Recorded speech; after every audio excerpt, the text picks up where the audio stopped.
Those people who have never seen the channel before and this is the first video watching, they're probably like, what the heck's wrong with that guy? Click that, click away. Now that we've gotten rid of those folks, my wife's tire has been having a problem. It's low on air. She can't figure out what's wrong with it.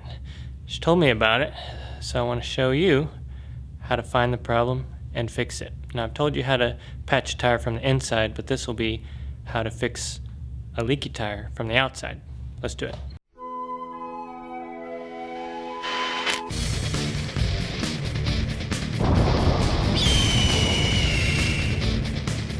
So if your tire's been having some issues holding air, the first thing you want to do is find the problem. You don't have to take the tire off, but I have in this case. It might be easier if you do so. So you want to visually inspect the tire first. As you can see, there's a nail right here. Sometimes you won't be able to see anything though, and if you can't, what you should do is take some soapy water and spray it all over the tire, and if you'll notice, you can see the bubbles coming up, so you know that there's air leaking out of the tire right there. So we need to fix that.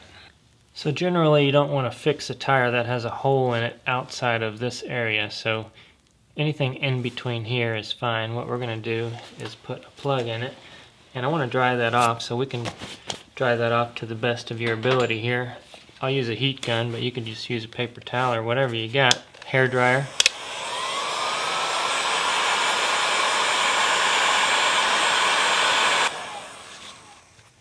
It's also really cold, so that'll help warm it up a little bit. Next thing we need to do is pull it out, so grab you some sort of pliers and see if you can get that sucker out of there.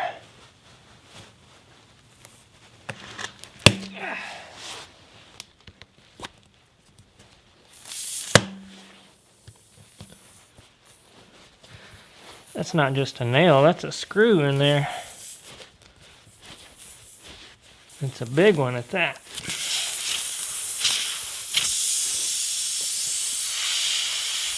It's a self-tapper. You think that's reusable? So you don't need to let all the air out of the tire. I have, so that you can hear me better and it's not hissing. Next thing, you'll want a tire repair kit. It's basically these two tools. One is a reamer and one holds these little plugs. They're really sticky. So you can get one of these anywhere, Walmart. I'll leave a link down in the description for Amazon as well.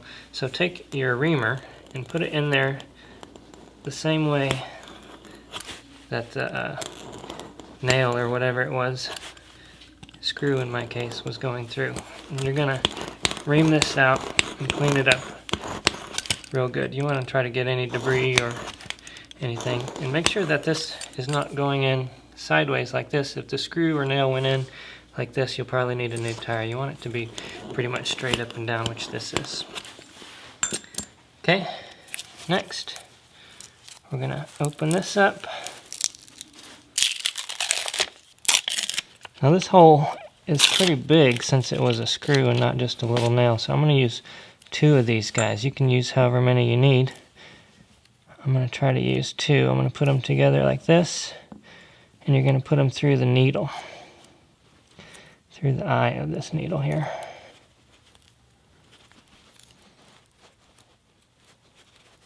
Alright, once you got it centered up, it's nice and tacky.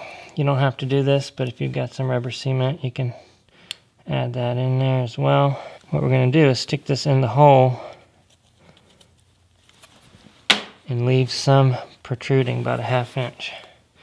Try not to shove it all the way through.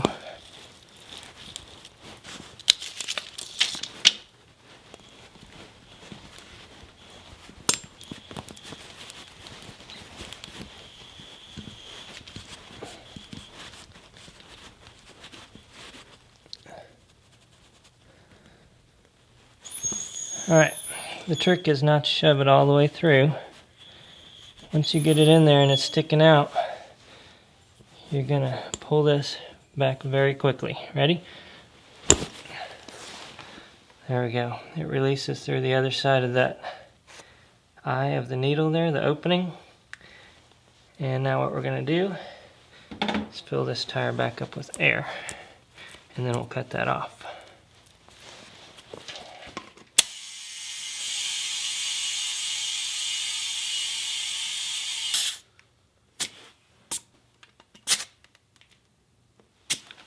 Alright, so when you fill it full of air, the backside has so much pressure it just expands that plug and shoves it up and fills in that hole.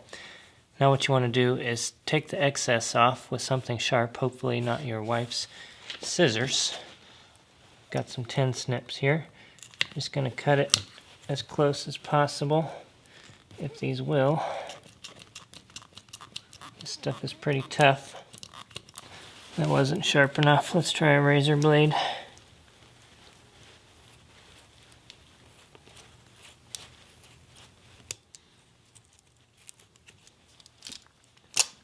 Alright, the rest will grind itself down on the road. And just to be sure, I've got 32 pounds in there. I'll check it again in the morning, but also I can check it by spraying some soapy water on it again. And you'll see there are no bubbles. So just to recap, here's the minimum tools that you'll need to do this. You'll need a tire plug kit. Usually that comes with 2 of these tools and the plugs themselves. You'll probably need a way to check your tire pressure. You'll need some sort of pliers, some sort of cutting device, whether it's sharp scissors or a razor knife. You'll need a way to air up your tire, again, when you're finished. And a bottle of soapy water always helps as well. Again, I'll leave these in the description box below. Alright guys, that was simple and quick, but it's one of those things that everybody should learn how to do. Now if that doesn't fix it, if it keeps on leaking, go ahead and take it to a tire repair shop and have them fix it or replace your entire tire. Hit the thumbs up, make sure to subscribe, hit that little bell next to the subscribe button as well. And if you'd like to support, check out patreon.com/BleepinJeep, where you can help support us make more videos just like this one. We'll see you next time.